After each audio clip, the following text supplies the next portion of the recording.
આજનો દિવસ બિહારના રાજકારણ માટે મહત્વનો રહ્યો અને એને જ લઈ અને અત્યારે હાલ મહત્વના સમાચાર ભાજપના સમર્થન સાથે નીતિશ કુમારની નવી સરકારનો શપથ સમારોહ શરૂ થઈ ગયો છે। નીતિશ કુમાર 9મી વખત મુખ્યમંત્રી બનવા જઈ રહ્યા છે, પરંતુ જૂના ગઠબંધન સાથે હવે તેઓ ફરી એક વખત મુખ્યમંત્રી બની રહ્યા છે।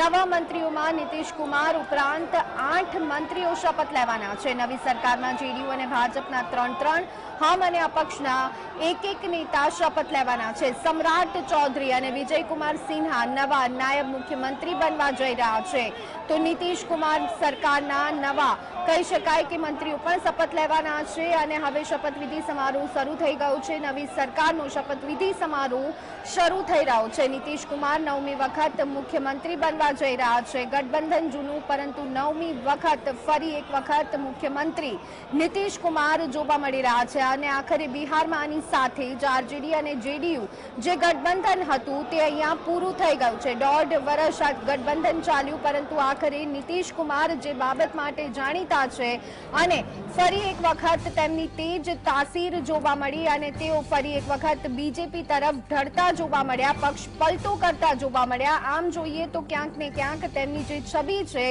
એ ભ્રષ્ટાચારવાદી ન ગણી શકીએ, પરંતુ અત્યારે હાલ પક્ષ પલટો આપણે તેમને ચોક્કસ કહી શકીએ।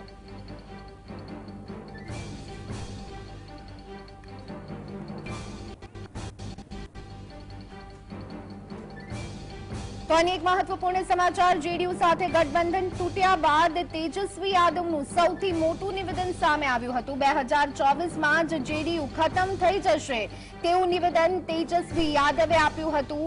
અમે જે કહ્યું એ કામ કરી બતાવ્યું છે, તેજસ્વી યાદવનું નિવેદન સામે આવ્યું હતું।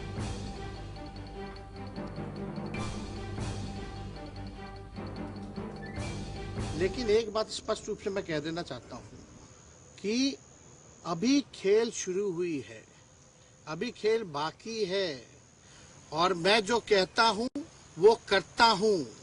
और आप लिख के ले लीजिए, जनता दल यूनाइटेड जो पार्टी है 2024 में ही खत्म हो जाएगी, ये निश्चित रूप से लिख लीजिए। और अभी तो खेल शुरू हुआ है, खेल बाकी है। अभी इन लोग जो भी करें, लेकिन मेरा स्पष्ट रूप से मानना है कि जनता हमारे साथ है और हमारा साथ देगी। और हम तो भाजपा के लोगों को भी धन्यवाद देते हैं, शुभकामनाएं देते हैं। चलो, जनता दल यूनाइटेड को अपने साथ लिया। તો આપણે જોયું કે તેજસ્વી યાદવે અહીંયા નીતિશ કુમાર પર પ્રહાર કર્યા છે અને કહ્યું છે કે અમે જે કહ્યું હતું તે કામ અમે કરીને બતાવ્યું છે। 2024માં જેડીયુ ખતમ થઈ જશે। इन्होंने इसकी हत्या की है तो जनता इसका जवाब देगी। सम्राट चौधरी सर पे मुरेठा बांध के घूम रहे थे कि इनको, अब देखिए अब इसमें क्या टिप्पणी, पुरानी बातें नहीं, काम की बात होनी चाहिए। कौन क्या कहता था, ये क्या हुआ नहीं हुआ, अब ये तो सारा इतिहास है। लेकिन हम तो आगे के बारे में सोच रहे हैं और आगे यही है कि खेला भी बाकी है और हम लोग मिल करके जो है, जो विजन के साथ आए हैं उस विजन को हम लोग पूरा करेंगे, जनता के साथ करेंगे। તો અત્યારે હાલ શપથવિધિ સમારોહ શરૂ થઈ ગયો છે। સીધા જ દ્રશ્યો આપ જોઈ રહ્યા છો। બિહારના રાજકારણમાં આજે ભારે ઉથલપાથલ અને વાત હવે શપથ સમારોહ સુધી આવી ગઈ છે।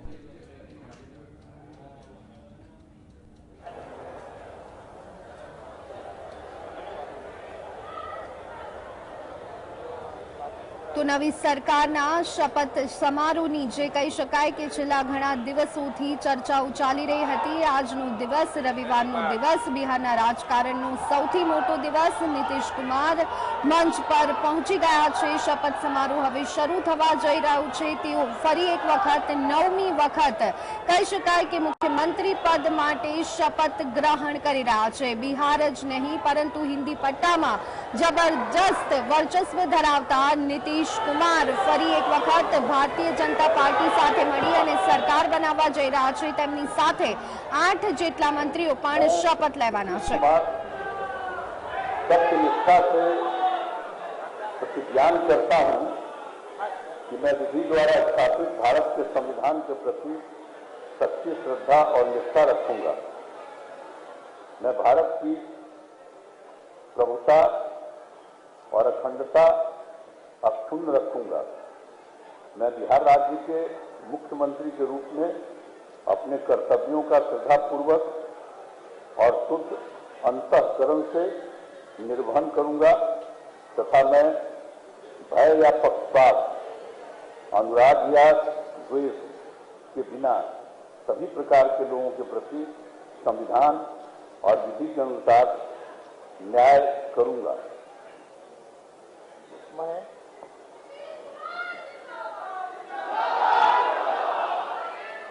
मैं नीतीश कुमार सत्यनिष्ठा से प्रतिज्ञान करता हूं कि जो विषय बिहार राज्य के मुख्यमंत्री के रूप में मेरे विचार के लिए लाया जाएगा अथवा मुझे ज्ञात होगा और किसी व्यक्ति या व्यक्तियों को सबसे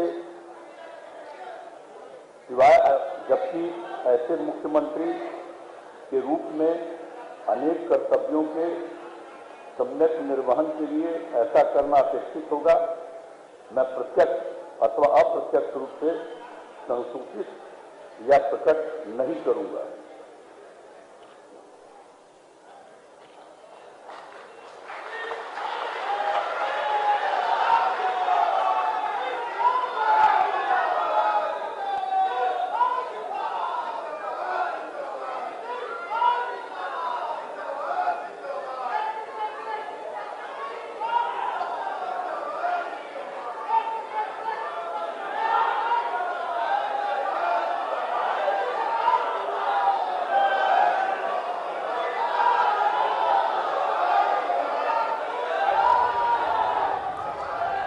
સાથે જ સતત 9મી વખત નીતિશ કુમારે મુખ્યમંત્રી પદના શપથ લઈ લીધા છે। ફરી એક વખત ભાજપ સાથે વળી અને અહીંયા સરકાર બનાવી ચૂક્યા છે નીતિશ કુમાર। આજે સવારે જ રાજ્યપાલને મળી અને કહી શકાય કે રાજીનામું આપ્યું હતું, જે ચર્ચાઓ ઘણા દિવસથી જોવા મળી હતી અને તે જ પ્રમાણે અત્યારે હાલ થઈ રહ્યું છે। 5 વખત પલટી મારી ચૂકેલા નીતિશ કુમાર 9મી વખત મુખ્યમંત્રી પદના શપથ લઈ ચૂક્યા છે। અત્યારે હાલ દ્રશ્યો આપ ટીવી સ્ક્રીન પર જોઈ રહ્યા છો। આ સાથે જ આરજેડી અને જેડીયુનું ગઠબંધન અહીંયા પૂર્ણ થઈ ગયું છે। અનેક ચર્ચાઓ જોવા મળી રહી હતી। આ બધાની વચ્ચે તેજસ્વી યાદવની પણ प्रतिक्रियाओं सामे આવી હતી। નીતિશ કુમારે કોઈ પણ બાબતને કહી શકાય કે ગણ્યા વગર ફરી એક વખત ભારતીય જનતા પાર્ટીનો સાથ આપવાનું નક્કી કરી લીધું છે। ત્યારે અત્યારે હાલ શપથ ગ્રહણ સમારોહ યોજાઈ રહ્યો છે અને આ બધાની વચ્ચે નીતિશ કુમારે મુખ્યમંત્રી પદના શપથ લીધા છે। संबंधी आदेश पढ़ता हूं। आदेश बिहार के राज्यपाल संविधान के अनुच्छेद 164(1) द्वारा प्रदत्त शक्तियों का प्रयोग करते हुए मुख्यमंत्री की सलाह से निम्नांकित व्यक्तियों को बिहार राज्य का मंत्री एवं मंत्रिपरिषद का सदस्य नियुक्त करते हैं। श्री सम्राट चौधरी,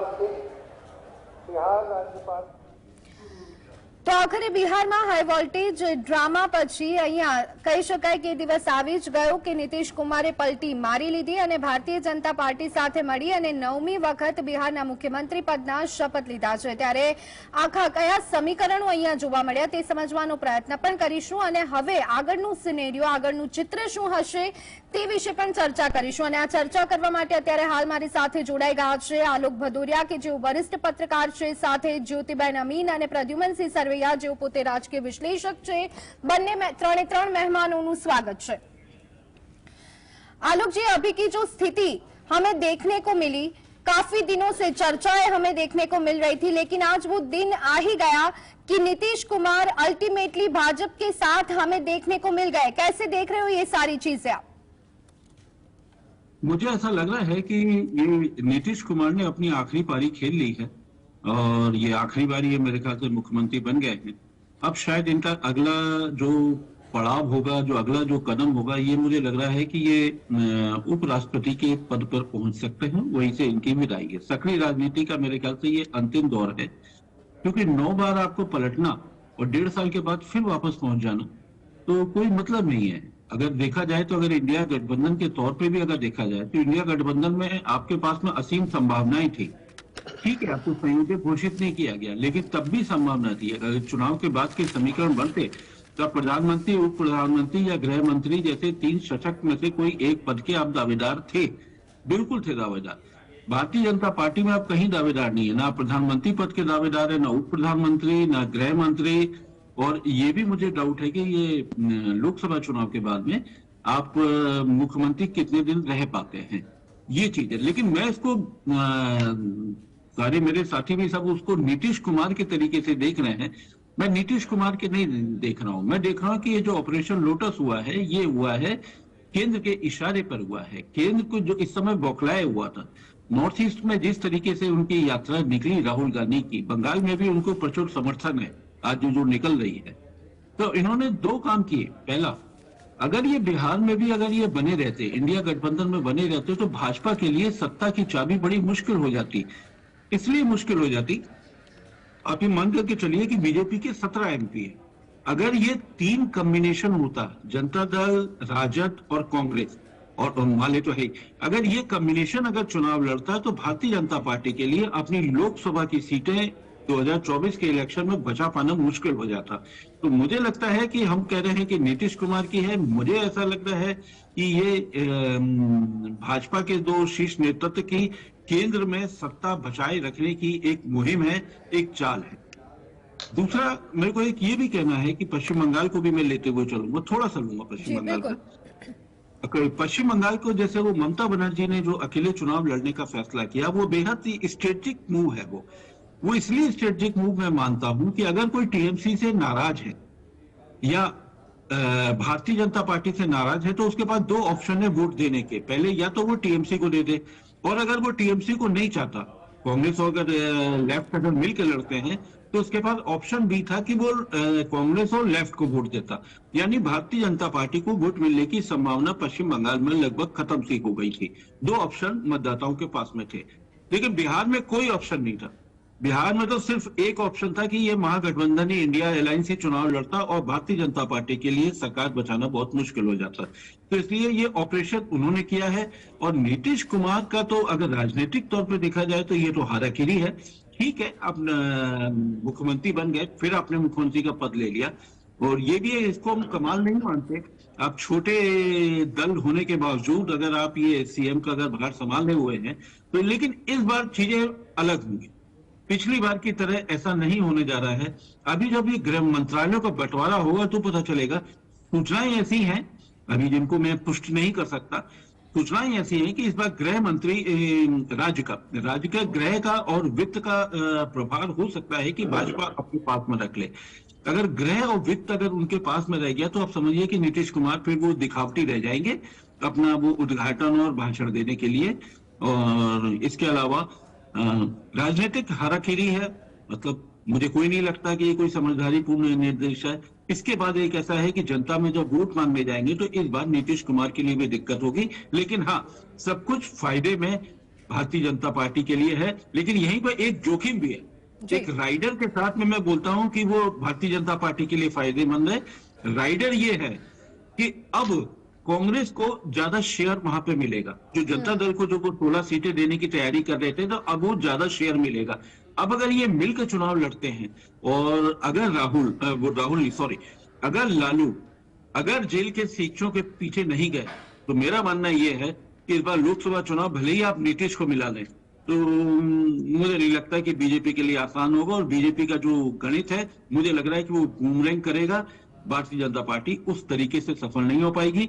इंडिया गठबंधन की स्ट्रेटजी इसीलिए टाइमिंग सबसे महत्वपूर्ण है। राजनीति में अवधारणा होती है। अवधारणा में देखिए अखिलेश ने बहुत बढ़िया स्ट्रोक खेला, तुरंत 11 सीटें दे दी, उसी दिन 11 सीटें दे दी जब ये ऊहापोह चल रहा था।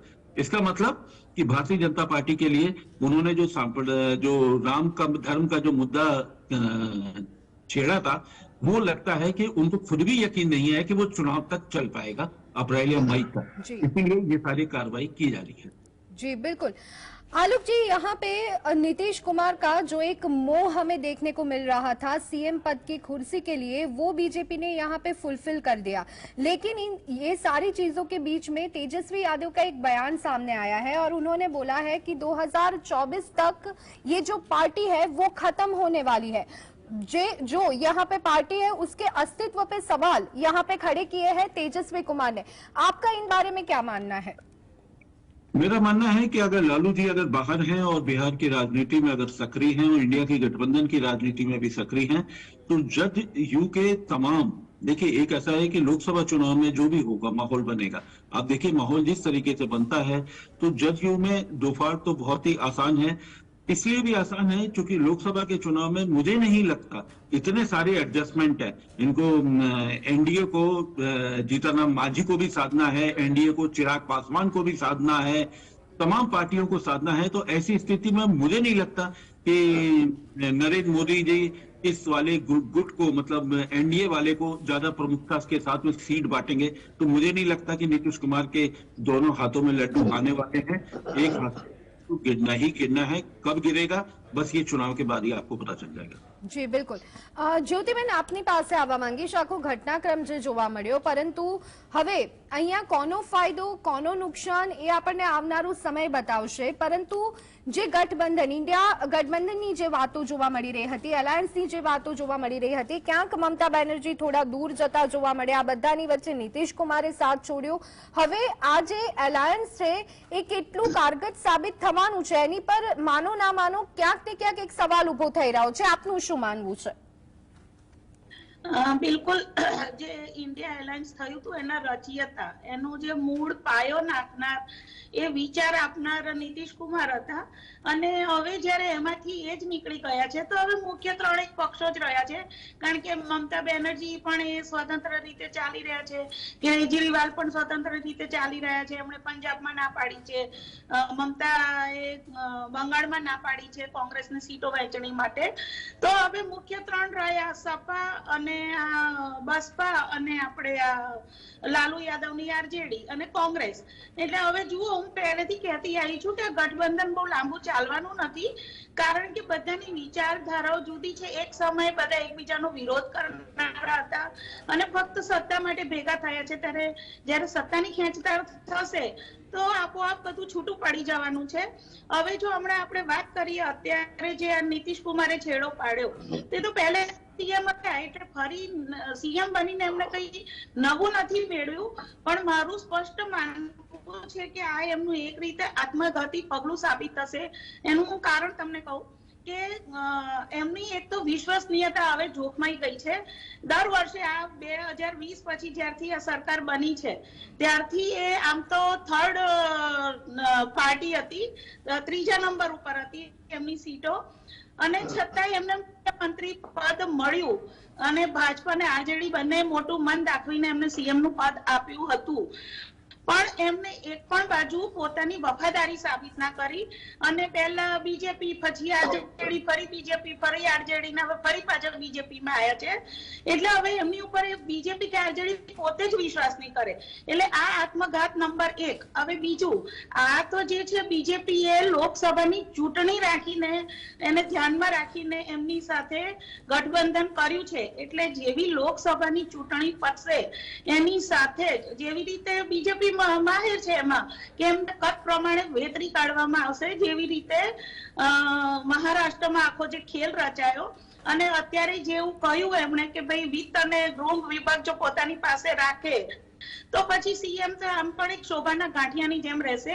એટલે મને એ પણ નથી લાગતું કે કેન્દ્ર સરકારમાં કંઈક સ્થાન બનાવી શકશે, કારણ કે બીજેપી હવે એમની ઉપર વિશ્વાસ નહીં કરે। એટલે આમ જુઓ તો, અને એમને જે 5-5 વખત અત્યાર સુધી આ ટર્મમાં પક્ષપલટા કર્યા, એક પણ વખત એમને એક સશક્ત કારણ નથી આવ્યું। ફક્ત દર વખતે એક જ વસ્તુ કહે છે કે મને કામ નથી કરવા દેતા એટલે હું છૂટો થઉં છું, અને બંને વખતે આ જ વસ્તુ કહી હતી એમને, આરજેડી સાથે પણ અને બીજેપી સાથે પણ. હવે મોસ્ટ ઓબ્વિયસ છે કે એ બંને પક્ષોની સીટો એમની સીટો કરતા ઓલમોસ્ટ ડબલ છે, એટલે એમનો હાથ ઉપર રહેવાનો. પણ જેને કામ કરવું હોય છે એ કરી બતાવે છે, સીએમ તમે છો, પણ જયારે કામ ના કર્યું હોય અને એનું ઠીકરું ફોડવાનું હોય ત્યારે પછી આ ગઠબંધન તૂટે ત્યારે દોષનો ટોપલો ઢોળી દેવો બહુ આસાન હોય છે. એટલે આ જે એમનું એક પણ કારણ ગળે ઉતરે એવું એમને આપ્યું જ નથી કે એમને એક્ઝેક્ટલી બંને સાથે વારાફરતી વાંધો કઈ વાતનો પડ્યો. એટલે મારું તો સ્પષ્ટ માનવું છે કે આ એમના માટે છેલ્લી ટર્મ તો છે. હવે જે આમ પણ એમનું બોલેલું આપણે માની ના શકીએ, કારણ કે એક પણ વખત એમને પોતાના નિવેદનો ઉપર એમનું વર્તન રહ્યું નથી. એટલે આ વખતે જો એ માનતા હોય કે હું છેલ્લી ચૂંટણી છે તો હું તો એ પણ માનવા તૈયાર નથી. પણ જો આ વખતે ચૂંટણી યોજાશે 2025માં અને જો એ ફરી ઉભા રહેશે તો આ વખતે મને લાગે છે એ જનતાનો પણ વિશ્વાસ ગુમાવી દેશે. જી જી, પ્રદ્યુમનસિંહ આપની પાસે આવવા માંગીશ. જે વાત જ્યોતિબાઈને કરી એની સાથે આપ કેટલા સંમત થઈ રહ્યા છો? અને સાથે બીજી એક બાબત, માનો ના માનો નીતિશ કુમારનું આગળ અથવા તો તેમની પાર્ટીનું આગળ અસ્તિત્વ રહેશે કે કેમ તે એક સવાલ છે, પણ હજી સુધી ક્યાંક શું તેમણે પોતાનું એટલું ઇમ્પોર્ટન્સ બનાવીને રાખ્યું છે કે આરજેડી હોય તો એ પણ વેલકમ કરે છે, બીજેપી હોય તો એ પણ વેલકમ કરે છે? ખબર છે કે વિશ્વાસપાત્ર વ્યક્તિ નથી, પરંતુ તેમ છતાં આવકારવા માટે તો બંને જણા તૈયાર બેઠા હતા. હા, નીતિશ કુમારની પાસે અત્યારે જે સીટો છે તે બાકીના બંને આરજેડી ને બીજેપી માટે જે ઘટે છે એ સીટો છે, એટલે એમનું મહત્વ છે આ ચાલુ ટર્મમાં. પણ આગળ જતા જોઈએ તો નીતિશજીનો સાવ તો પૂર્ણવિરામ નહીં થાય એવું મારું માનવું છે, કેમ કે નીતિશજી પાસે લાસ્ટ ટાઈમ 15% વોટ મળ્યા હતા, બાકીની બે પાર્ટીને 23% અને 17% વોટ છે મળ્યા હતા. એટલે ભાજપનું ધ્યાન એ વોટ શેર ઉપર છે કે નીતિશજીને સાચવી લેવા, અને એમાંથી કદાચ એમની પાર્ટી બીજેપીમાં મર્જ થઈ જાય ભવિષ્યમાં. અને એમને મેં કાલે એક ડિબેટમાં પણ વાત કરી હતી કે એમને કદાચ એની સામે ઉપરાષ્ટ્રપતિનું પદ આપે કે કોઈ રાજ્યપાલ કે એવું જે સારું પદ આપે. ને સીએમ નો તો હવે આ સંસદ પછી તરત સીએમ ભાજપ જ આવશે ત્યાં, અને નીતિશ કુમારને તો ત્યાં લઈ જશે દિલ્હીમાં કેન્દ્રનું. ઓવરઓલ જોઈએ તો નીતિશને સાચવવા માટે ભાજપ હજી એને સાચવશે એના વોટ માટે. કદાચ 15%માંથી 10% વોટ એ ભાજપમાં જો શિફ્ટ થઈ જાય તો ભવિષ્યમાં બિહારમાં ભાજપની સ્થિતિ સારી બને. અને અત્યારનું જે આ ગઠબંધન જે છે, આપણે એક વાત એ બી કહી દઉં કે દેશમાં ક્યાંય નહીં બન્યું હોય આવું 17 વર્ષમાં 9મી વખત કોઈ એક વ્યક્તિએ શપથ લીધા સીએમ પદના, જેમાં જાનીયાઓ જેને કહે કે સપોર્ટર્સ કે વિચારધારા વાળા અલગ અલગ જાનીયાઓ હતા, પણ એકમાત્ર વરરાજા એટલે સીએમ એકમાત્ર એક કોમન હતા, એ હતા નીતિશ કુમાર. એટલે એમ થાય છે કે કહેતા ભી દીવાના ઓર સુનતા ભી દીવાના. હવે આ ટેકો આપતા એ દીવાના, પણ છતાંય મજબૂરી છે ટેકો આપવા વાળાનો. અને ટેકો આપવા વાળાની એટલી બધી મજબૂરી છે કે ઉત્તરના રાજ્યોમાં, પૂર્વ અને પશ્ચિમના રાજ્યોમાં, મધ્ય ગુજરાતમાં મધ્ય ભારતમાં બીજેપી જે રીતની સ્ટ્રોંગ છે એટલી દક્ષિણમાં નથી. એ દક્ષિણમાં 140 સીટો છે, ત્યાં બીજેપીનું વર્ચસ્વ બહુ જ ઓછું છે. એટલે આ ઉપરના જે રાજ્યોમાં એનું થોડું ઘણું જે સારું વર્ચસ્વ છે, ત્યાં આવા વિરોધ પક્ષો આ ગઠબંધનો થાય તો એને ઘણું બધું નુકસાન થાય એમ હતું. તો એની આવનારા સમયમાં સત્તામાં કે એને સીટની બહુમતીમાં ક્યાંક ડિસ્ટર્બ થયું હતું. એટલે બીજેપીની પણ આ મજબૂરી છે કે આ નીતિશની સાથે એને આ ગઠબંધન કરવું પડ્યું. ઓવરऑल बीजेपी ने हाजी जी बिल्कुल। आलोक जी आपके पास आना चाहूंगी। नीतीश कुमार को जाना था बीजेपी के पास और वो चले गए, लेकिन बीजेपी की ये चॉइस थी या फिर कंपल्जन था कि नीतीश कुमार को अपने पास बुलाना है और साथ में सरकार बनानी है? मुझे ऐसा लगता है कि अगर आप लोग वोट परसेंटेज अगर देखा जाए पिछला लोकसभा का इलेक्शन, तो आप ये मान करके चलिए कि लगभग 23.58% बीजेपी को वोट मिला था और इनको मिला था लगभग 21%। यानी अगर दोनों को जोड़ते हैं तो ये करीब 45% आ जाता है। और इसमें चिराग पासवान का अगर वो 7% अगर और जोड़ लेते हैं तो ये 52% आ जाता है। ये तो बात हुई मैथमेटिक्स की। इलेक्शन मैथमेटिक्स से नहीं होता। लेकिन अगर ऑन पेपर भी अगर जोड़ते हैं तो ये सारे वोट मिलकर के 52% पे चले जाते हैं। और इसके साथ में प्लस बीजेपी का जो 1 फरवरी को बजट के समय जो घोषणाएं करेंगे, आर्थिक सौगात देंगे, तो उससे लग रहा है कि बीजेपी अपनी स्थिति मजबूत करना चाहती थी और सत्ता से जो दूरी की तरफ जो उनके जो परसेप्शन बन रहा था वो उनको काम नहीं आ रहा। मैं ये सबसे कहूंगा कि उन्होंने राम मंदिर का मुद्दा तो चलाया, इतने साल 10 दिन आपने धुआंधार अपना कैंपेन चलाया, लेकिन आप ये देखिए कि कैंपेन चलाते ही एक दिन के बाद ही बिहार में उठापटक चालू हुई और कर्पूरी ठाकुर को भारत रत्न देना और फिर नीतीश कुमार को डिलीट करना, अपने ट्वीट को डिलीट करके फिर से मोदी को बधाई देना।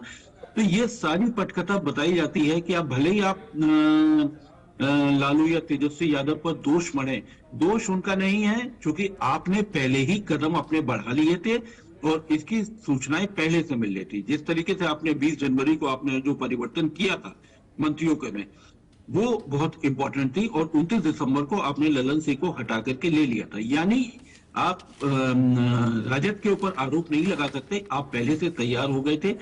अब यहाँ पर 2 चीजें हैं, ये जो जदयू के समर्थक जो कुछ बता रहे हैं वो ये है कि इनकी छटपटाहट थी नीतीश कुमार की कि किसी तरीके से अपनी पार्टी को बचा लिया जाए। उनकी पार्टी पर 2 लोगों की निगाहें थी, पहला भारतीय जनता पार्टी की, वो कहीं एकनाथ शिंदे की तरीके से ऑपरेशन ना कर दे, और दूसरी थी लालू प्रसाद यादव की, कहीं वो जनता दल में दो फाड़ न कर दें। तो ये उनके खेमे के लोग ये भी चर्चा कर रहे हैं कि नीतीश कुमार की ये भी मजबूरी है, लेकिन ये मजबूरी उतनी बड़ी नहीं है जितने फायदे में बीजेपी ने अपनी बिसात बिछाई है, चौसर बिछाई है, और उस बिसात में नीतीश कुमार केवल एक मोहरा बन गए हैं। और ये बात बिल्कुल गले नहीं उतरती कि बीजेपी के साथ जो भी, एक बात खत्म कर रहा हूं, बीजेपी के साथ जो भी गठबंधन में पार्टी आई है, चाहे वो पीडीपी आई हो, चाहे वो शिवसेना आई हो, चाहे कोई भी आई हो, वो सारी पार्टियां धीरे धीरे खत्म हो जाती हैं। જી બિલકુલ, એટલે અહીંયા નીતિશ કુમારનું ફોકસ જે છે ક્યાંક બિહાર સુધી અટકેલું છે, જ્યારે કે ભારતીય જનતા પાર્ટીનું વિઝન 2024 છે અને સ્પષ્ટપણે જોવા મળી રહ્યું છે। તમામ મહેમાન જે અમારી સાથે જોડાયા હતા તે સૌ કોઈનો આભાર અમારી સાથે જોડાવા બદલ। અને હવે વાત કરીએ ફરી એક વખત રાજકારણની, તો રાજકારણમાં કોઈ કોઈનો કાયમી મિત્ર કે શત્રુ નથી હોતો અને આ વાત ફરી એક વખત સાચી પડી છે।